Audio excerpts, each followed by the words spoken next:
Oke, kita lanjutkan lagi. Silahkan teman-teman dinyalakan lagi kameranya. Jadi selama kelas kan kesepakatan kita ya, di awal itu dinyalain kameranya, biar saya juga bisa melihat gitu masih ada di sana atau enggak gitu.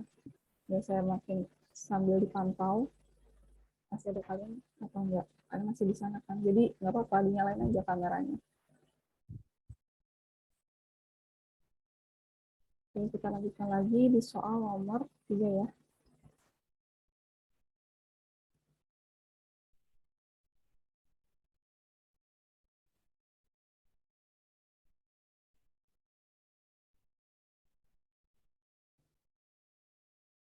Nah, soal nomor 3, tadi di sini penyesuaiannya kita bisa menggunakan persamaan efek Doppler gitu. Ini kemudian kalau kita sudah tahu nih persamaannya seperti apa, kita menentukan positif dan negatifnya gitu. Jadi kita sudah di ini ya, yang VP-nya itu positif, kemudian yang VS-nya itu positif gitu karena si ambulan atau sumbernya itu kan melewati si apa namanya yang mengendarai sepeda dan akhirnya dia menjauhi kan pada akhirnya si sumber atau ambulannya itu menjauhi si pengamat sehingga di sini tandanya positif VS gitu. Oke, kalau sudah, kita tinggal masukkan aja nilai dari masing-masing komponennya. Ya, di sini frekuensi dari pengendara sepedanya itu 1590 Hz, kecepatan bunyi udaranya berapa? 340 meter per second. Kemudian kecepatan pendengar atau pengamat atau pengendara dari sepedanya itu 2,44 meter per detik.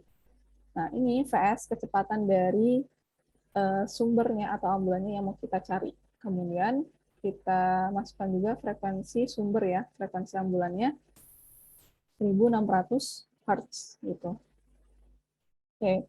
Kemudian ini perhitungan biasa ya.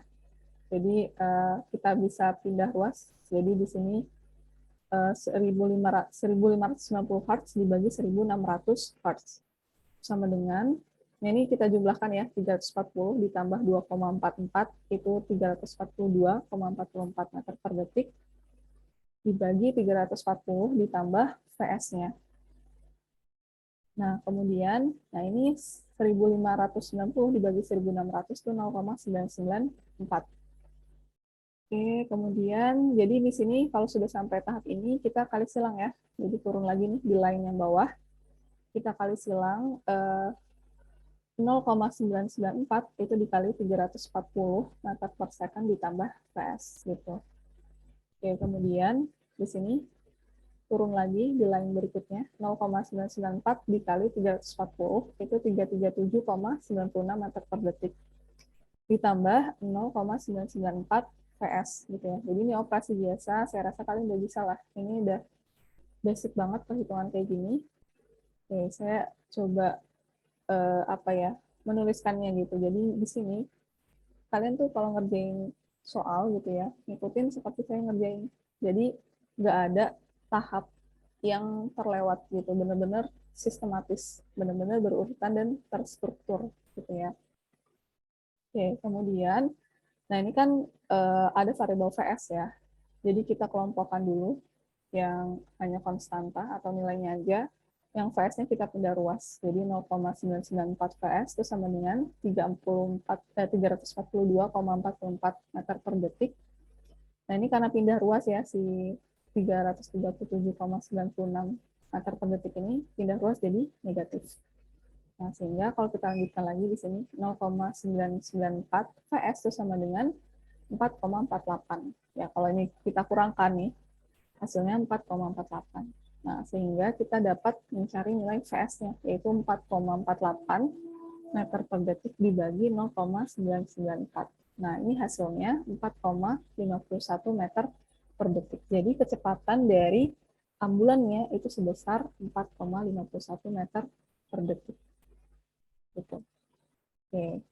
Ini untuk pembahasan dari soal nomor 3 ya. Sampai di sini ada yang ingin ditanyakan untuk soal nomor 3?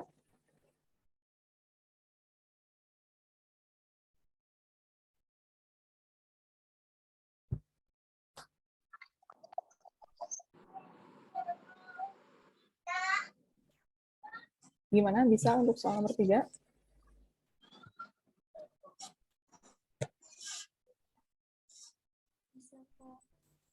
Oke, yang lain gimana?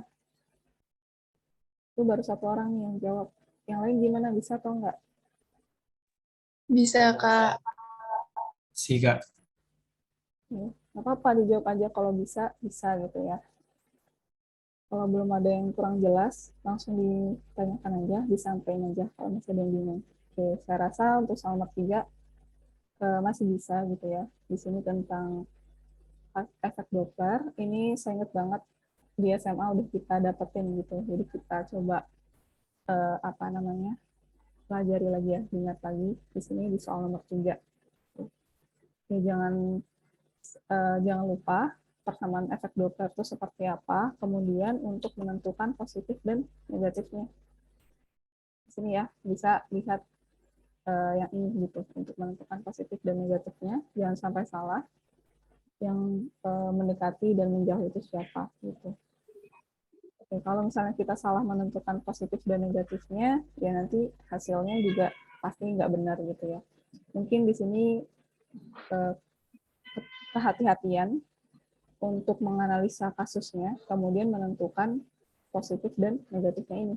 Dari kita harus paham betul kasusnya, kemudian kalau sudah paham, kita nggak akan bingung untuk menentukan tanda positif dan negatifnya ini.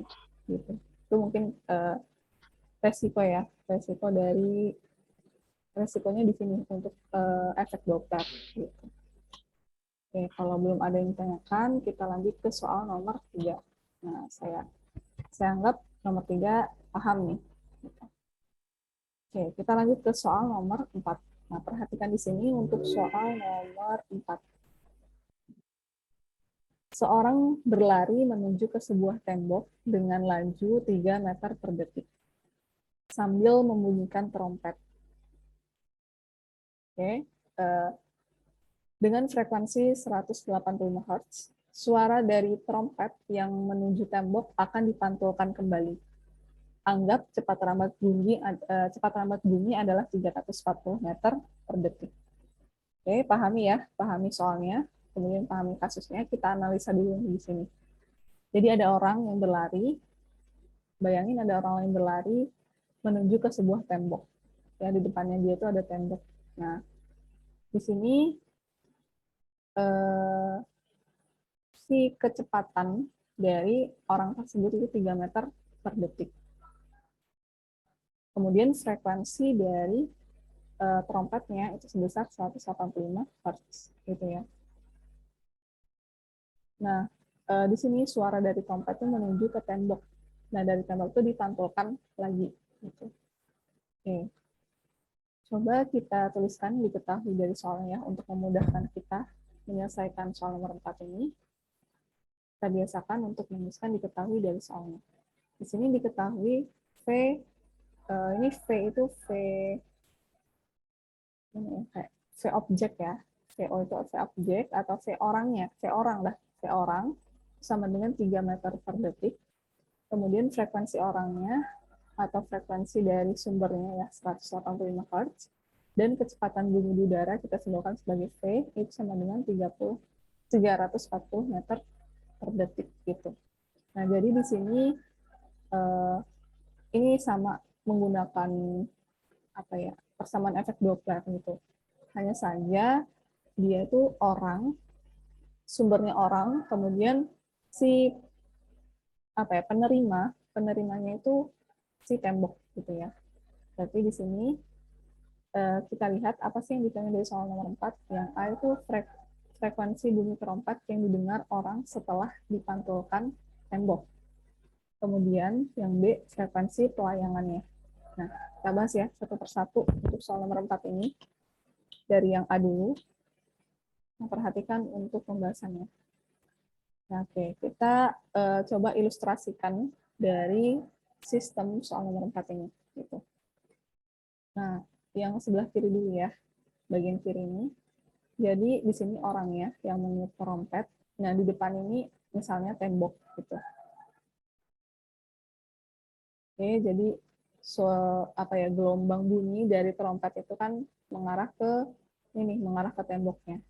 Nah, ini ya.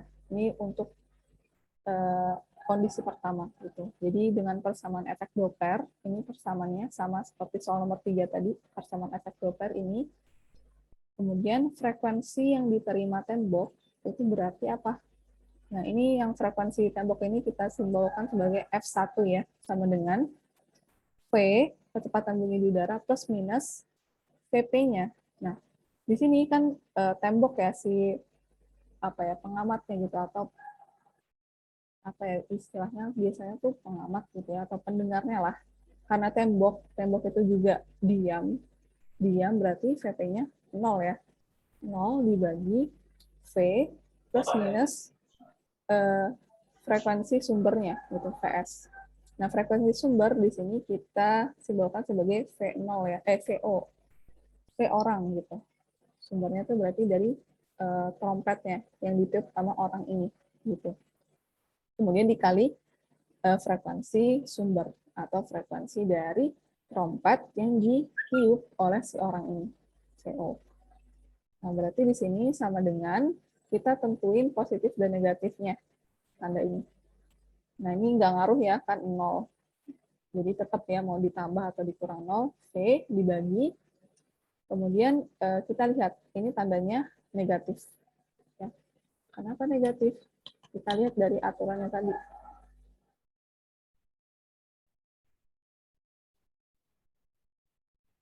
Nah, kalau VS-nya negatif, berarti sumber mendekati pengamat gitu.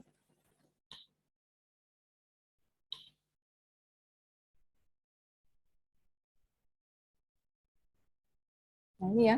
Jadi sumbernya itu kan mendekati si temboknya. Nah, ini tandanya negatif.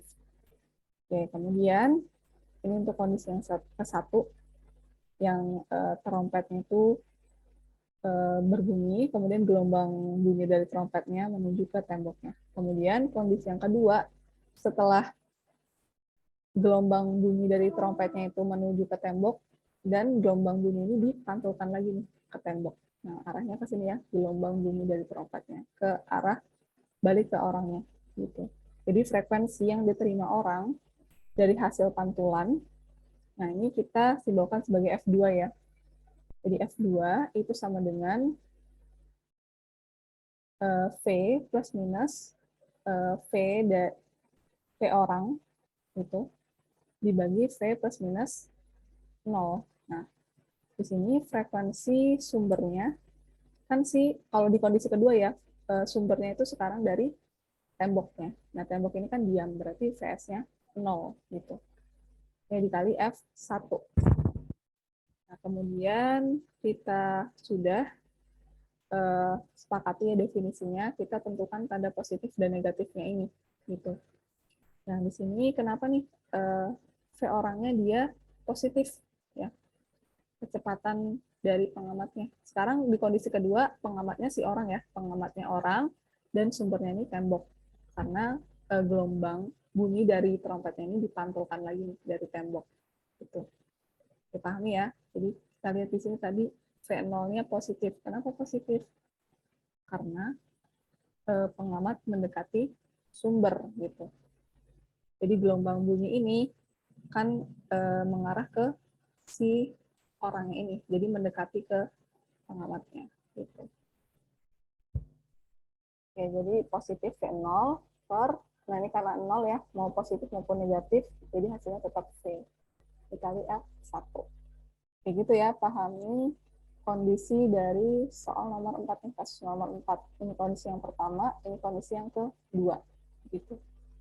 Oke, kemudian kita mencari yang A ini kan yang ditanya frekuensi bunyi trompet yang didengar orang setelah dipantulkan tembok, atau F2 ya. Kita jadi cari F2-nya menggunakan persamaan yang ini. Jadi kalau saya tulis lagi di sini persamaannya, F2 sama dengan V ditambah V orang dibagi V dikali F1. Nah, F1 ini kita substitusi dari yang kondisi 1 tadi. Nah, yang ini nih. Kan F1 itu sama dengan V dibagi V dikurang V0 dikali F0. Nah, saya tulis lagi ya di sini. Oke, kemudian ini kan dikali ya. Berarti bisa kita coret si V-nya ini sama-sama habis dibagi, sehingga sekarang persamaan yang kita punya, V ditambah V0 dibagi V minus V0 dikali F0. Gitu. Oke, kalau sudah kita masukkan aja nilai dari masing-masing komponennya ya. V ini kecepatan bunyi di udara. Mesti. Aku juga nih bisa nanti dandan. 340 meter per detik. Kemudian kecepatan dari orangnya 3 meter per detik ya.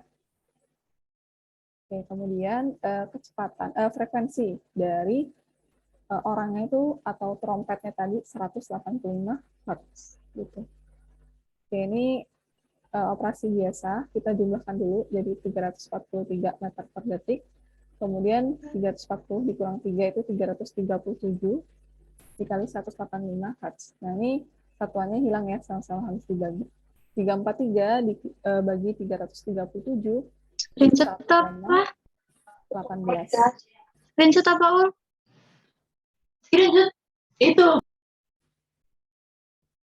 Nah, ini kita kali dengan 185. Hasilnya 188,3 Hz. Jadi frekuensi yang didengar oleh orang setelah dipantulkan dari tembok itu sebesar 188,3 Hz gitu. Oke, ini untuk yang bagian A. Clear, kita sudah dapat nilainya. Penyelesaiannya seperti ini. Kemudian kita B.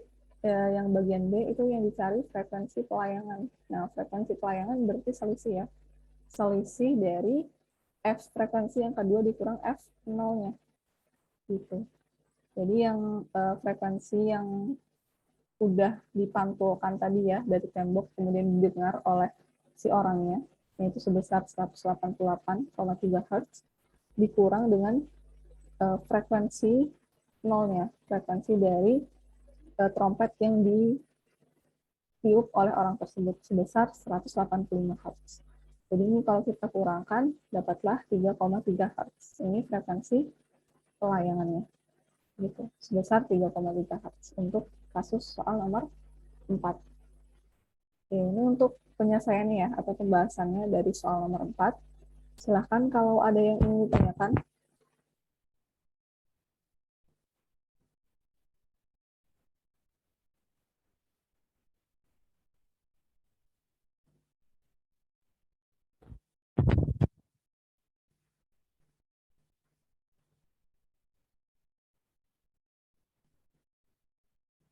Ya, silahkan. Ya, kenapa, Rai? Maaf Kak, izin bertanya. Untuk simbol besaran frekuensi pelayangan itu ini tetap FL ya Kak ya? Iya, kita simbolnya FL aja. Satuannya sama ya, frekuensi itu satuannya Hertz juga. Baik Kak, terima kasih. Oke. Oh ya, jangan lupa untuk menuliskan satuannya ya, minimal di hasil akhirnya. Dan jangan sampai salah menuliskan satuan. Ada beberapa yang udah saya koreksi tugasnya itu masih belum benar gitu satuannya. Terutama di kecepatan, percepatan, panjang, itu di tugas, berapa ya, tugas 4 kemarin ya. Jadi pahami ya, besarannya, satuannya apa, dan jangan sampai salah itu satuannya. Yang lain gimana? Ada yang ditanyakan nggak untuk soal nomor 4? Bisa? Maaf Kak, bisa ke slide sebelumnya Bu? Yang ini bukan. Iya Kak. Kasih Kak.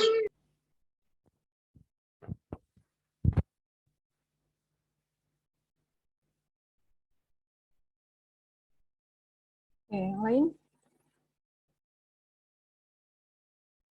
Bisa untuk soal nomor 4? Bisa Kak.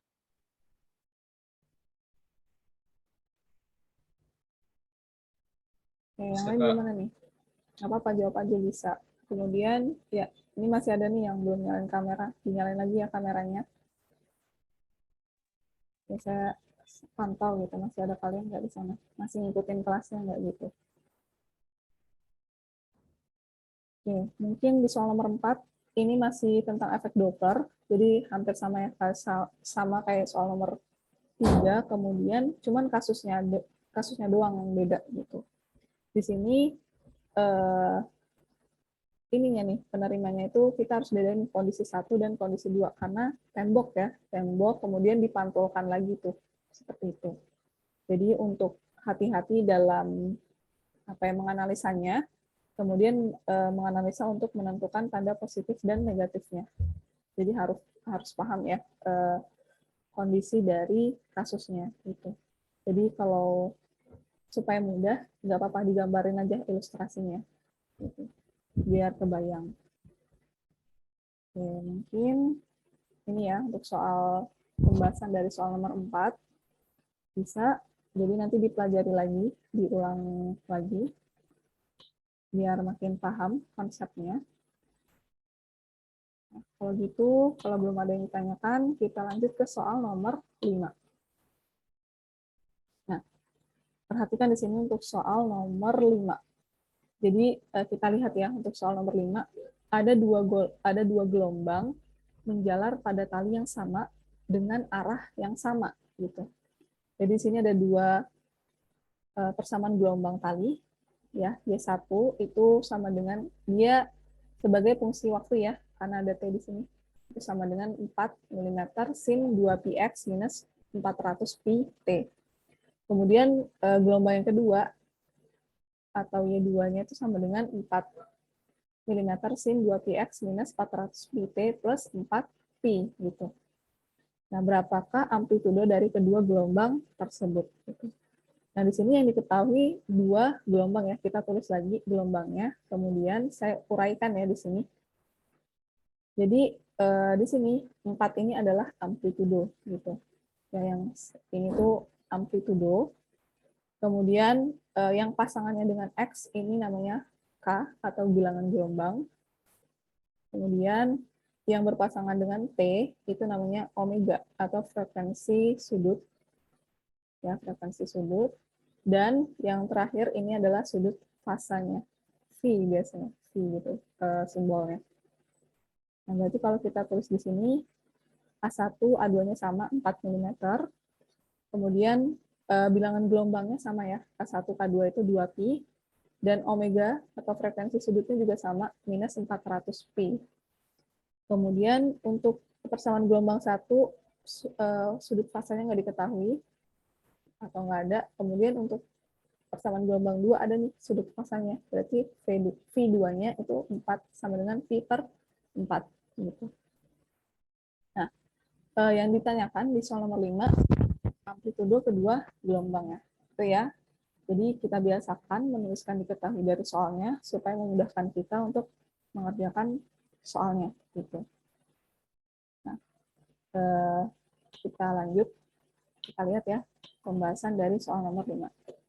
Nah, sambil diperhatikan di sini, sambil mencatat, sambil diperhatikan juga pointernya, pembahasannya juga gitu ya. Jadi nggak hanya sekedar mencatat, tapi juga harus dapat konsepnya, gitu ya, pahami konsepnya. Jadi ditanami nih di diri kita sendiri untuk selalu berprogres setiap harinya, gitu ya. Harus dapat ilmu yang kita dapat gitu, walaupun sedikit tapi kita paham, gitu. Jadi berprogres terus, terus meningkat terus. Jadi setiap harinya jangan sampai kita nggak dapat sama sekali dari apa yang kita pelajari. Gitu. Jadi kita benar-benar paham dan serius ngikutinnya ya. Oke, kita lanjut ke pembahasan dari soal nomor 5. Nah, di sini kan yang ditanyakan itu amplitudo dari kedua gelombang. Berarti superposisi ya, atau kedua gelombang ini dijumlahkan. Nah, atau sehingga superposisinya yaitu gelombangnya yaitu gelombang persamaan gelombang 1 ditambah persamaan gelombang 2 gitu. Berarti di sini kita jumlahkan, kita masukkan ya. Ini yang persamaan gelombang 1 dan ini persamaan gelombang yang kedua. Nah, di sini kan amplitudenya sama-sama 4. Jadi bisa saya tulis ya, 4-nya keluar. Jadi sin 2πx minus 400 pt ditambah sin 2px minus 400 pi p plus 4 plus pi per 4. Nah, ingat di sini ini sinus ya kan, persamaan gelombangnya itu sinus. Kemudian kita nggak bisa nih langsung menjumlahkan gitu. Jadi kita pakai yang sifat trigonometri. Jadi saya coba ingatkan lagi ya. Kalau misalnya ini kan sama aja sin A plus sin B ya. Kalau misalnya sin A plus sin B dalam trigonometri itu sama dengan 2 sin setengah A plus B dikali cos setengah A minus B gitu. Nah ini kasus yang sin A plus sin B. Nanti kalau misalnya ada kasus lain, coba dilihat lagi ya trigonometrinya seperti apa. Di kasus soal nomor 5, kebetulan kasusnya itu sin A ditambah sin B. Berarti di sini yang A-nya mana? Yang I ya. Yang A-nya tuh 2px minus 400 pi p. Kemudian yang B itu yang sebelah sini. 2px minus 400 pi p plus 4 plus pi per 4 gitu. Oke, kemudian kita mau ngitung operasinya dari trigonometri ini. Jadi kita ubah ya jadi 2 sin setengah A plus B dikali cos setengah A min B. Next. Jadi seperti ini.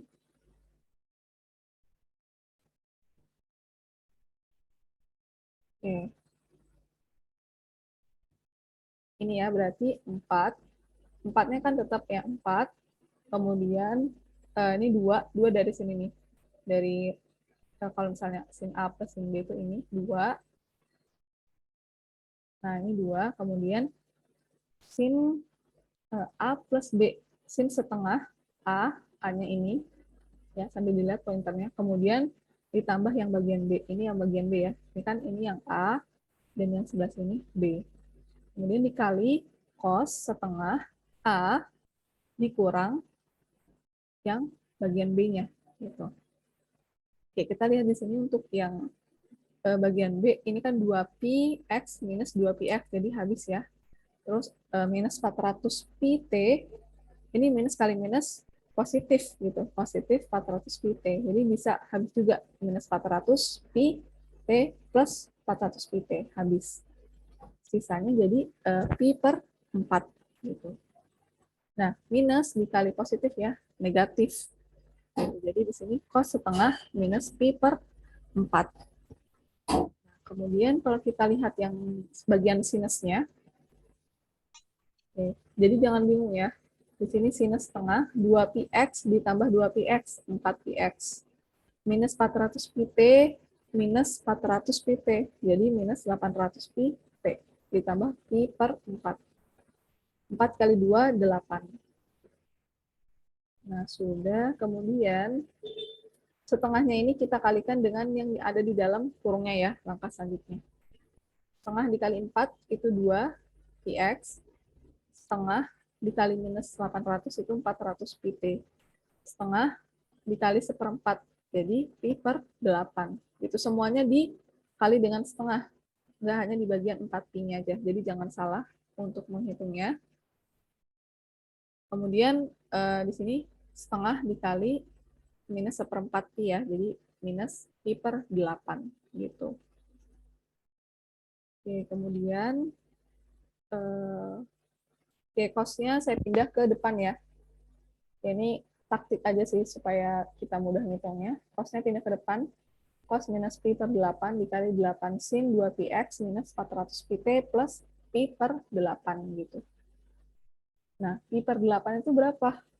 Kita hitung dulu. Pi itu kan 180 derajat ya. 180 derajat dibagi 8 itu 22,5 gitu. Nah, cos dari minus 22,5 itu sebesar 0,9 nilainya.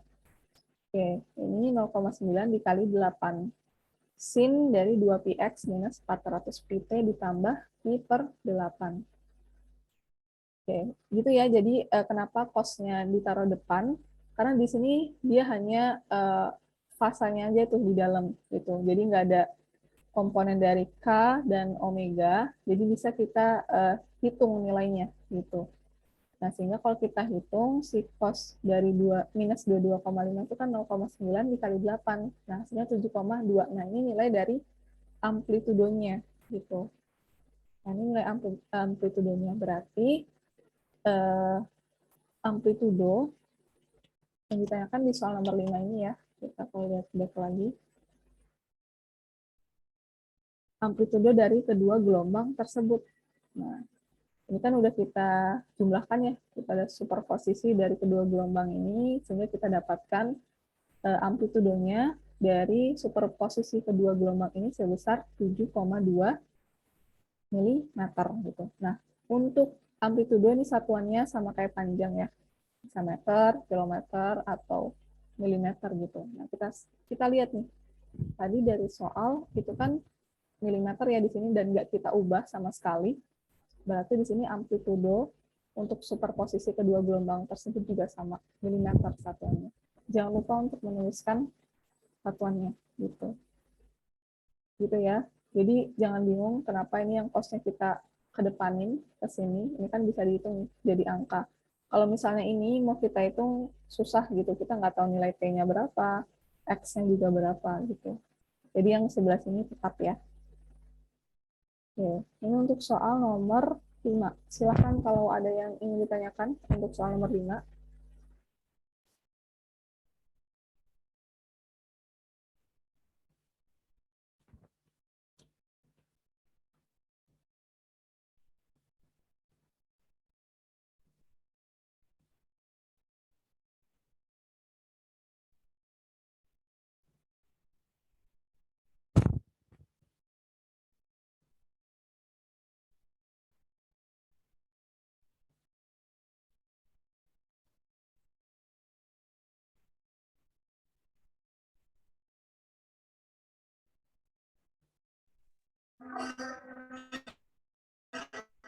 Maaf Kak, boleh lihat slide yang sebelumnya?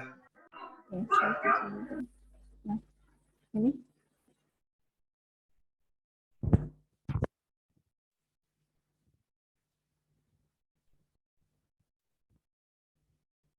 Ya, gimana? Untuk soal nomor 5 bisa sejauh ini mengikuti?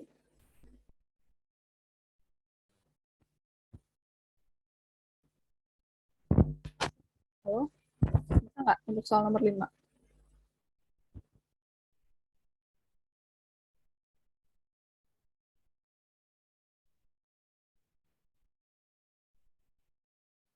Bisa, Kak. Yang lain gimana? Yang jawab satu orang atau dua orang. Kalau yang lain gimana? Bisa nggak? Masih dan bisa kan?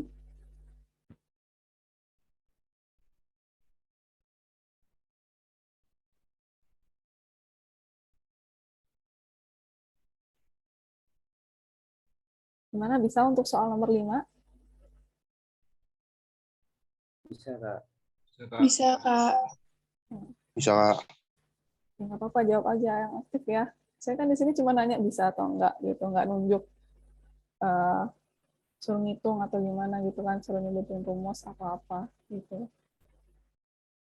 Oke, harapannya bisa ya untuk soal nomor 5. Nah, mungkin saya coba uh, kasih pemahaman sedikit gitu ya. Di sini diketahui dua gelombang, kemudian di sini kan ada dua gelombang yang ditanyakan berapa amplitudo dari kedua gelombang tersebut. Berarti dijumlahkan. Nah, berarti superposisi kita jumlahkan di dua gelombangnya. Nah, kemudian untuk soal nomor 5 ini kebetulan kasusnya gelombang sinus. Jadi kalau sinus kita pakai yang sifat trigonometri ini ya. Sinus A ditambah sinus B itu 2 sinus setengah A plus B dikali cos setengah A minus B. Kalau misalnya nanti persamaan gelombangnya nih, sinus sama cosinus, gitu. Coba kalian cari di sifat trigonometri ya. Kalau misalnya sinus sama cosinus, itu seperti apa. Ini kebetulan kasusnya sinus, dua-duanya sinus gitu, persamaan gelombangnya. Kemudian kalian harus paham, udah paham ya? Jadi yang ini tuh namanya amplitudo, kemudian yang di sebelah X itu namanya bilangan gelombang atau K, dan yang di samping T itu omega ya, kecepatan frekuensi sudut, kemudian yang sebelah sini fasanya, sudut fasa gitu. Nah, kemudian kalian kalau mengerjakan soal, ngikutin seperti saya pengen ngerjain gitu. Apa ya, sistematis, nggak ada benar-benar step atau tahapan yang terlewat gitu ya, benar-benar diuraikan satu persatu Sehingga dapatlah seperti ini gitu. Mungkin resikonya di sini cuma disalah ngitung aja ya. Lebih teliti untuk ngitungnya, kemudian diperhatikan satuannya yang dihitung pada operasi perhitungannya, sehingga nanti nggak salah nih di hasil akhirnya satuannya apa yang digunakan, gitu sih. Untuk secara umum dari soal nomor 5 gitu ya. Jadi harapannya kalian paham soal nomor 5 ini, dipelajari lagi dan diulang lagi biar makin paham konsepnya. Gitu. Oke, kalau begitu kita lanjut ke soal nomor 6, soal yang terakhir ya. Nah, perhatikan di sini untuk soal nomor 6. Sebuah gelombang merambat dengan fungsi, ini ada persamaan gelombang ya, fungsi persamaan gelombang, Y1 itu sama dengan 3 sin Kx minus omega T plus Pi per 3 cm. Oke, 3 ini apa? 3 ini amplitudo. Nah, yang samping X ini K ini bilangan gelombang, dan sebelah T ini omega ya, frekuensi sudut, dan yang ini Pi per 3 ini fasa, sudut fasa. Gitu. Nah, terdapat gelombang lain dengan fungsi Y2 sama dengan 5 cos Kx minus omega T minus 2 Pi per 3 cm. Oke, untuk soal nomor 6, di sini ada dua fungsi gelombang ya, Y1 dan Y2. Nah, kedua gelombang berinterferensi sehingga menghasilkan gelombang baru. Jika panjang gelombang dan frekuensi dari kedua gelombang tersebut berturut-turut, jadi panjang gelombangnya 20 cm dan frekuensinya 50 Hz. Dilihat ya satuannya. Oke, kemudian tentukan persamaan fungsi gelombang barunya. Gitu. Oke, pahami di soal nomor 6 ini, kalau kita lihat ada dua persamaan ya, Y1 dan Y2. Dan panjang gelombang serta frekuensinya. Yang ditanyakan adalah persamaan fungsi gelombang baru. Jadi nanti dua ini, nah interferensi itu